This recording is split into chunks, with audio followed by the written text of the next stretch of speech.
ਸਾਰਿਆਂ ਨੂੰ ਮੇਰੇ ਵੱਲੋਂ ਪਿਆਰ ਭਰੀ ਸਤਿ ਸ਼੍ਰੀ ਅਕਾਲ। ਅੱਜ ਅਸੀਂ ਰਾਜੂ ਦਾ ਕਰੈਕਟਰ ਸਕੈਚ ਦਾ ਗਾਈਡ ਨਾਵਲ ਦਾ ਕਰਨ ਜਾ ਰਹੇ ਹਾਂ, ਬਹੁਤ ਸਿੰਪਲ ਲੈਂਗੁਏਜ ਦੇ ਵਿੱਚ। ਚਲੋ ਸਟਾਰਟ ਕਰਦੇ ਹਾਂ। ਸਭ ਤੋਂ ਪਹਿਲਾਂ ਕਰੈਕਟਰ ਦੀ ਇੰਟਰੋਡਕਸ਼ਨ ਦੇਵਾਂਗੇ ਵੀ ਕਰੈਕਟਰ ਦੇ ਵਿੱਚ ਹੈ ਕੀ।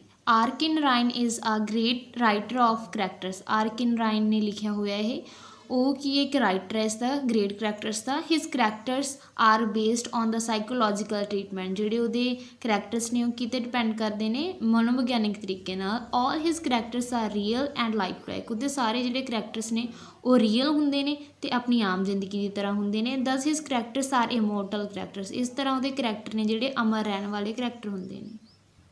Next point, Raju as the central character. Raju is the central figure in the novel the guide. The guide novel ਦੇ ਵਿੱਚ ਰਾਜੂ ਕੀ ਹੈ, ਮੇਨ ਪਾਤਰ ਹੈ। ਦਾ ਹੋਲ ਥੀਮ ਰਿਵੋਲਵਸ ਅਰਾਊਂਡ ਹਿਮ। ਜਿਹੜਾ ਸਾਰਾ ਥੀਮ ਆ ਉਹ ਉਹਦੇ ਇਰਦ ਗਿਰਦ ਹੀ ਘੁੰਮਦਾ ਹੈ।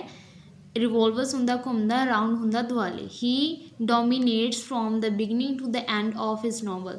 ਉਹ ਪੂਰੇ ਨਾਵਲ ਦੇ ਵਿੱਚ ਸਟਾਰਟਿੰਗ ਤੋਂ ਲੈ ਕੇ ਐਂਡ ਤੱਕ ਹਾਵੀ ਰਹਿੰਦਾ। ਹੀ is the only source of all incidents and events in it. ਉਹ ਕੀ ਹੈਗਾ, ਇਕੱਲਾ ਸਾਧਨ ਆ। ਸਾਰੇ ਇੰਸੀਡੈਂਟ ਅਤੇ ਈਵੈਂਟਸ ਜਿਹੜੇ ਹੁੰਦੇ ਨੇ ਉਹ ਰਾਜੂ ਦੇ ਹੀ ਹੁੰਦੇ ਨੇ। ਹੀ appears before us in a various forums before us as a railway guide, railway Raju, a hermit, ਆ ਲਵਰ, ਆ ਫਰੋਡ ਐਂਡ ਆ ਕ੍ਰਿਮੀਨਲ। ਉਹ ਸਾਡੇ ਅਪੀਅਰ ਹੁੰਦਾ, ਸਾਹਮਣੇ ਆਉਣਾ, ਬਿਫੋਰ ਸਾਡੇ ਸਾਹਮਣੇ ਕਿਸ ਤਰ੍ਹਾਂ ਆਉਂਦਾ, ਬਹੁਤ ਸਾਰੇ ਤਰੀਕਿਆਂ ਦੇ ਨਾਲ। ਵਾਇਰਸ ਬਹੁਤ ਫੋਰਮਸ ਹੁੰਦਾ, ਰੂਪਾਂ ਦੇ ਵਿੱਚ। Before us as a railway guide, ਇੱਕ ਰੇਲਵੇ ਗਾਈਡ ਦੇ ਤੌਰ 'ਤੇ। ਰੇਲਵੇ ਰਾਜੂ ਦੇ ਤੌਰ 'ਤੇ। ਇੱਕ ਹਰਮਿਤ ਹੁੰਦਾ, ਸਵਾਮੀ ਸੰਨਿਆਸੀ। ਆ ਇੱਕ ਲਵਰ ਦੇ ਤੌਰ 'ਤੇ, ਇੱਕ ਚੀਟਰ ਦੇ ਤੌਰ 'ਤੇ ਐਂਡ ਇੱਕ ਕ੍ਰਿਮੀਨਲ ਦੇ ਤੌਰ 'ਤੇ।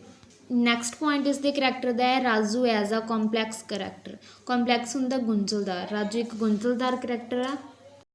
Narayan characters may be divided into 3 groups: simple characters, complex characters and minor characters। ਕਹਿੰਦੇ ਜਿਹੜੇ ਆਰਕ ਨਾਰਾਇਣ ਨੇ ਕਰੈਕਟਰ ਲਿਖੇ ਨੇ ਸ਼ਾਇਦ ਉਹ 3 ਗਰੁੱਪਾਂ ਦੇ ਵਿੱਚ ਡਿਵਾਈਡ ਹੋਏ ਨੇ। ਸਿੰਪਲ ਕਰੈਕਟਰਸ ਜਿਹੜੇ ਨੋਰਮਲ ਕਰੈਕਟਰ ਦਿੱਤੇ ਹੋਏ ਨੇ, ਇੱਕ ਕੰਪਲੈਕਸ ਜਿਹੜੇ ਗੁੰਝਲਦਾਰ ਕਰੈਕਟਰ ਨੇ, ਐਂਡ ਆ ਮਾਈਨਰ ਕਰੈਕਟਰਸ ਮਤਲਬ ਛੋਟੇ ਮੋਟੇ ਕਰੈਕਟਰਸ ਨੇ। Raju belongs to the group of complex character. ਜਿਹੜਾ ਰਾਜੂ ਉਹ ਕਿਤੋਂ ਬਿਲੋਂਗ ਕਰਦਾ, ਕੰਪਲੈਕਸ ਕਰੈਕਟਰ ਦੇ ਵਿੱਚੋਂ। It is very difficult to understand his character. ਕਹਿੰਦੇ ਜਿਹੜੇ ਉਹਦਾ ਕਰੈਕਟਰ ਆ ਉਹਨੂੰ ਸਮਝਣਾ ਬਹੁਤ ਮੁਸ਼ਕਿਲ ਹੈ। ਅੰਡਰਸਟੈਂਡ ਹੁੰਦਾ ਸਮਝਣਾ। He is very clever and intelligent. ਉਹ ਬਹੁਤ ਚਲਾਕ ਹੈ। ਕਲੈਵਰ ਹੁੰਦਾ ਚਲਾਕ, ਅਤੇ ਇੰਟੈਲੀਜੈਂਟ ਆ ਹੁਸ਼ਿਆਰ ਹੈ। ਇਨ ਸ਼ਾਰਟ ਫਾਰਮ ਦੇ ਵਿੱਚ ਕਹਿ ਸਕਦੇ ਹਾਂ ਆਪਾਂ Raju is one of the most complex characters of the Narayan. ਜਿਹੜੇ ਨਾਰਾਇਣ ਨੇ ਕਰੈਕਟਰਸ ਲਿਖੇ ਨੇ ਉਹਨਾਂ ਵਿੱਚੋਂ ਰਾਜੂ ਵੀ ਇੱਕ ਕੀ ਆ, ਕੰਪਲੈਕਸ ਕਰੈਕਟਰ ਆ। ਨੈਕਸਟ ਪੁਆਇੰਟ ਹੈ ਉਸਦਾ ਰਾਜੂ ਐਜ਼ ਅ ਗਾਈਡ। ਵੀ ਗਾਈਡ ਦੇ ਤੌਰ 'ਤੇ ਕਿਵੇਂ ਪੇਸ਼ ਆਉਂਦਾ ਸਾਡੇ ਸਾਹਮਣੇ। As a guide Raju gets great fame. ਕਹਿੰਦੇ ਗਾਈਡ ਦੇ ਤੌਰ 'ਤੇ ਉਸਨੇ ਬਹੁਤ ਪ੍ਰਸਿੱਧੀ ਹਾਸਿਲ ਕੀਤੀ। He becomes popular as railway Raju. ਉਹ ਕੀ ਆ, ਬਹੁਤ ਪੋਪੂਲਰ, ਮਸ਼ਹੂਰ ਹੋਇਆ ਰੇਲਵੇ ਰਾਜੂ ਦੇ ਨਾਮ 'ਤੇ। ਦ ਟੂਰਿਸਟਸ ਆਰ ਇੰਪਰੈਸਡ ਬਾਈ ਹਿਮ। ਜਿਹੜੇ ਟੂਰਿਸਟ ਆਉਂਦੇ ਸੀਗੇ, ਯਾਤਰੀ ਆਉਂਦੇ ਸੀ, ਉਹ ਬਹੁਤ ਪ੍ਰਭਾਵਿਤ ਹੁੰਦੇ ਸੀ ਉਸ ਤੋਂ। He is a guide with spiritual touch. ਉਹ ਕੀ ਸੀਗਾ, ਇੱਕ ਅਧਿਆਤਮਿਕ ਤੌਰ ਗਾਈਡ ਸੀਗਾ। In fact everything in Raju's life takes place by chance. ਕਹਿੰਦੇ ਅਸਲ ਦੇ ਵਿੱਚ ਇਹ ਆ ਰਾਜੂ ਦੀ ਜ਼ਿੰਦਗੀ ਦੇ ਵਿੱਚ in fact everything in Raju's life takes place by chance. ਕਹਿੰਦੇ ਹਰ ਇੱਕ ਅਚਾਨਕ ਹੀ ਉਹਦੀ ਜ਼ਿੰਦਗੀ ਦੇ ਵਿੱਚ ਹਰ ਚੀਜ਼ ਨੇ ਆਪਦਾ ਸਥਾਨ ਲੈ ਲਿਆ। In the beginning Raju acts as a tourist guide. ਕਹਿੰਦੇ ਸਟਾਰਟਿੰਗ ਦੇ ਵਿੱਚ ਰਾਜੂ ਐਕਟ ਕੀਤਾ ਸੀਗਾ ਇੱਕ ਟੂਰਿਸਟ ਗਾਈਡ ਦੇ ਤੌਰ 'ਤੇ। ਦੈਨ ਫਿਰ he becomes guide of Rosie. ਫਿਰ ਉਹ ਕਿਹਦਾ ਗਾਈਡ ਬਣ ਗਿਆ, ਰੋਜੀ ਦਾ। And at last he becomes Swami who guides the villagers. And ਤੋਂ ਹੀ ਸਵਾਮੀ ਬਣ ਜਾਂਦਾ ਜਿਹੜਾ ਸਾਰੇ ਪਿੰਡ ਨੂੰ ਗਾਈਡ ਕਰਦਾ। ਇਨ ਦਿਸ ਵੇ, ਇਸ ਤਰ੍ਹਾਂ Raju has always been a guide. ਇਸ ਤਰ੍ਹਾਂ ਰਾਜੂ ਹਮੇਸ਼ਾ ਇੱਕ ਗਾਈਡ ਦੇ ਤੌਰ 'ਤੇ ਕੰਮ ਕਰਦਾ। ਨੈਕਸਟ ਪੁਆਇੰਟ ਰਾਜੂ ਦੇ ਕਰੈਕਟਰ ਦਾ ਰਾਜੂ ਐਜ਼ ਅ ਲਵਰ। ਵੀ ਇੱਕ ਲਵਰ ਦੇ ਤੌਰ 'ਤੇ ਉਹ ਕਿਵੇਂ ਦਾ ਸੀ। Raju is a great lover in the novel. ਬਹੁਤ ਵਧੀਆ ਕਹਿੰਦੇ ਲਵਰ ਸੀਗੇ ਇਸ ਨਾਵਲ ਦੇ ਵਿੱਚ। When he first sees Rosie at Malgudi railway station. ਜਦੋਂ ਉਹਨੇ ਪਹਿਲੀ ਵਾਰ ਰੋਜੀ ਨੂੰ ਦੇਖਿਆ ਸੀਗਾ ਮਾਲਗੁਡੀ ਸਟੇਸ਼ਨ 'ਤੇ। He at once falls in love with her. ਉਹ ਪਹਿਲੀ ਵਾਰ 'ਚ ਕੀ ਕਹਿੰਦੇ ਉਹਦੇ ਵਿੱਚ ਪਿਆਰ ਦੇ ਵਿੱਚ ਪੈ ਗਿਆ ਸੀ। He at once agrees to fulfil her desire to see the dance of king cobra. ਉਹ ਕਹਿੰਦੇ ਡਿਜ਼ਾਇਰ ਹੁੰਦਾ, ਇੱਛਾ, ਫੁਲਫਿਲ ਹੁੰਦਾ ਪੂਰਾ ਕਰਨਾ।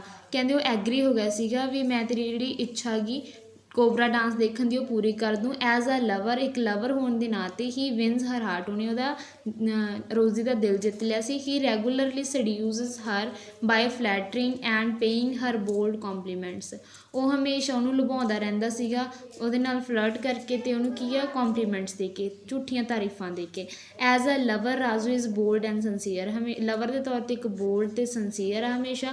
Van Rosie husband turns her out of the house, ਜਦੋਂ ਰੋਜ਼ੀ ਦੇ ਹਸਬੈਂਡ ਨੇ ਰੋਜ਼ੀ ਨੂੰ ਘਰੋਂ ਬਾਹਰ ਕੱਢ ਦਿੱਤਾ ਸੀ। Raju gives her shelter against his mother's desire, ਉਹ ਆਪਣੀ ਮਾਤਾ ਦੀ ਇੱਛਾ ਦੇ ਖਿਲਾਫ ਵੀ ਸ਼ੈਲਟਰ ਹੁੰਦਾ, ਸਥਾਨ ਰਹਿਣ ਲਈ ਉਹਨੇ ਸਥਾਨ ਦਿੱਤਾ ਉਸਨੂੰ। ਹੀ ਸੈਟਸ ਰੋਜ਼ੀ ਐਜ਼ ਅ ਗ੍ਰੇਟ ਡਾਂਸਰ, ਉਹਨੇ ਰੋਜ਼ੀ ਨੂੰ ਇੱਕ ਗ੍ਰੇਟ ਡਾਂਸਰ ਦੇ ਤੌਰ 'ਤੇ ਸੈੱਟ ਕੀਤਾ। ਨੈਕਸਟ ਪੁਆਇੰਟ ਉਸਦੇ ਕਰੈਕਟਰ ਦਾ, ਰਾਜੂ ਐਜ਼ ਅ ਪ੍ਰਿਜ਼ਨਰ, ਇੱਕ ਪ੍ਰਿਜ਼ਨਰ ਦੇ ਤੌਰ 'ਤੇ ਉਹ ਕਿਵੇਂ ਦਾ ਸੀ, ਇੱਕ ਕੈਦੀ ਦੇ ਤੌਰ 'ਤੇ ਕਿਵੇਂ ਸੀ। As a prisoner Raju proves himself as a model prisoner, ਕਹਿੰਦੇ ਦੂਸਰੇ ਸਾਰੇ ਜਿਹੜੇ ਪ੍ਰਿਜ਼ਨਰ ਕੈਦੀ ਸੀ ਉਹਨਾਂ ਸਾਹਮਣੇ ਰਾਜੂ ਨੇ ਇੱਕ ਆਪਦੇ ਆਪ ਨੂੰ ਮਾਡਲ ਪੇਸ਼ ਕੀਤਾ। His reputation in the jail is special, ਉਹਦੀ ਜਿਹੜੀ ਸਤਿਕਾਰ ਬਹੁਤ ਸਪੈਸ਼ਲ ਕੀਤਾ ਜਾਂਦਾ ਸੀ ਜੇਲ੍ਹ ਦੇ ਵਿੱਚ। He developed good relations with the other prisoners, ਉਹਨੇ ਕੀ ਬਹੁਤ ਸਾਰੇ ਵਧੀਆ ਰਿਲੇਸ਼ਨ ਬਣਾਏ ਦੂਜੇ ਪ੍ਰਿਜ਼ਨਰਸ ਦੇ ਨਾਲ ਆਪਦੇ। His high sounding talk give him the title of ਉਸਤਾਦ, ਜਿਹੜਾ ਉੱਚੀ ਬੋਲਣ ਦਾ ਉਹਦੇ ਵਿੱਚ ਟਾਈਟਲ, ਉਹਦਾ ਉੱਚੀ ਬੋਲਣ ਦੀ ਸਾਊਂਡ ਸੀਗੀ ਜਿਹੜੀ ਬੋਲਦਾ ਸੀ ਉਹਨੇ ਉਹਨੂੰ ਟਾਈਟਲ ਦਿੱਤਾ ਉਸਤਾਦ ਦਾ। He would impress even the dangerous criminals who listen to him with the great respect, ਜਿਹੜੇ ਬਹੁਤ ਸਾਰੇ ਕ੍ਰਿਮੀਨਲ ਸੀ ਵੱਡੇ ਵੱਡੇ ਉਹ ਵੀ ਉਸ ਨੂੰ ਬਹੁਤ ਵਧੀਆ ਰਿਸਪੈਕਟ ਦੇ ਨਾਲ ਸੁਣਦੇ ਸੀ। ਹੀ ਈਵਨ ਇੰਪ੍ਰੈਸ ਦਾ ਜੇਲ੍ਹ ਸੁਪਰਡੈਂਟ, ਇੱਥੋਂ ਤੱਕ ਕਿ ਉਹਨੇ ਜਿਹੜਾ ਜੇਲ੍ਹ ਦਾ ਸੁਪਰਡੈਂਟ ਸੀਗਾ ਨਾ ਉਹਨੂੰ ਵੀ ਇੰਪ੍ਰੈਸ ਕਰ ਦਿੱਤਾ ਸੀ ਆਪਣੇ ਆਪ ਤੋਂ। ਹੂ ਇੰਪਲਾਇਡ ਹਿਮ ਹਿਜ਼ ਪਰਸਨਲ ਸਰਵੈਂਟ, ਜਿਹਨੇ ਉਹਨੂੰ ਕੀ ਇੱਕ ਆਪਦਾ ਪਰਸਨਲ ਸਰਵੈਂਟ ਦਿੱਤਾ ਹੋਇਆ ਸੀ। ਹੀ ਇੰਜੋਇਡ ਜੇਲ੍ਹ ਲਾਈਫ ਫੁਲੀ, ਉਹਨੇ ਆਪਦੀ ਜੇਲ੍ਹ ਲਾਈਫ ਪੂਰੀ ਵਧੀਆ ਇੰਜੋਏ ਕੀਤੀ। ਹੀ ਬਿਕਮ ਸੈਡ, ਉਹ ਬਹੁਤ ਦੁਖੀ ਹੋਇਆ when the day of his release come, ਜਦੋਂ ਉਹਦੇ 'ਚ ਕੀ ਆ ਰਿਹਾ ਹੋਣ ਦਾ, ਰਿਲੀਜ਼ ਇੱਥੇ ਤਾਂ ਰਿਹਾ ਹੋਣ ਦਾ ਦਿਨ ਕੀ ਆ ਨੇੜੇ ਆ ਗਿਆ ਸੀ।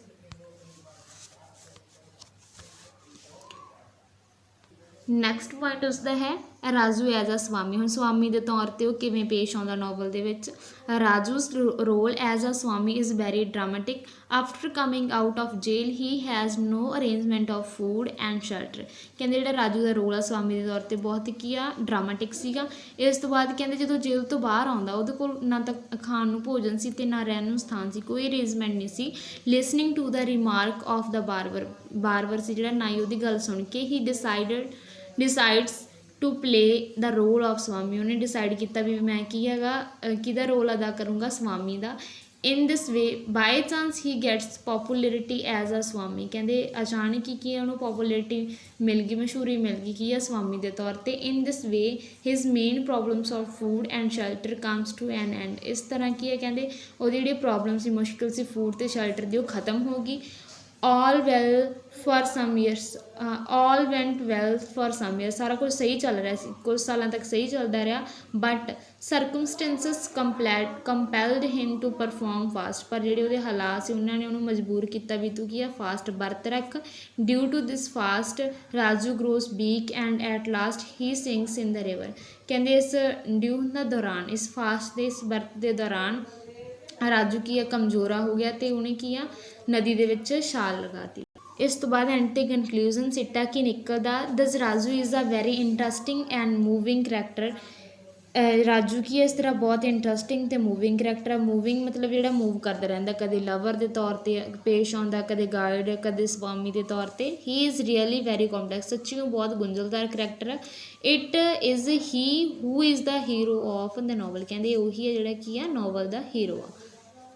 ਇਸ ਤਰ੍ਹਾਂ ਇਸ ਜਿਹੜਾ ਰਾਜੂ ਦਾ ਕਰੈਕਟਰ ਸਕੈਚ ਆ ਉਸਦਾ ਐਂਡ ਹੁੰਦਾ, ਬਹੁਤ ਸਿੰਪਲ ਲੈਂਗੁਏਜ ਦੇ ਵਿੱਚ ਇਹ ਦਿੱਤਾ ਹੋਇਆ। ਜੇ ਤੁਸੀਂ ਇਹ ਕੁਐਸਚਨ ਕਰਕੇ ਆਓਗੇ ਤਾਂ ਤੁਹਾਨੂੰ ਜ਼ਰੂਰ ਫੁੱਲ ਮਾਰਕਸ ਦਿੱਤੇ ਜਾਣਗੇ। ਧੰਨਵਾਦ।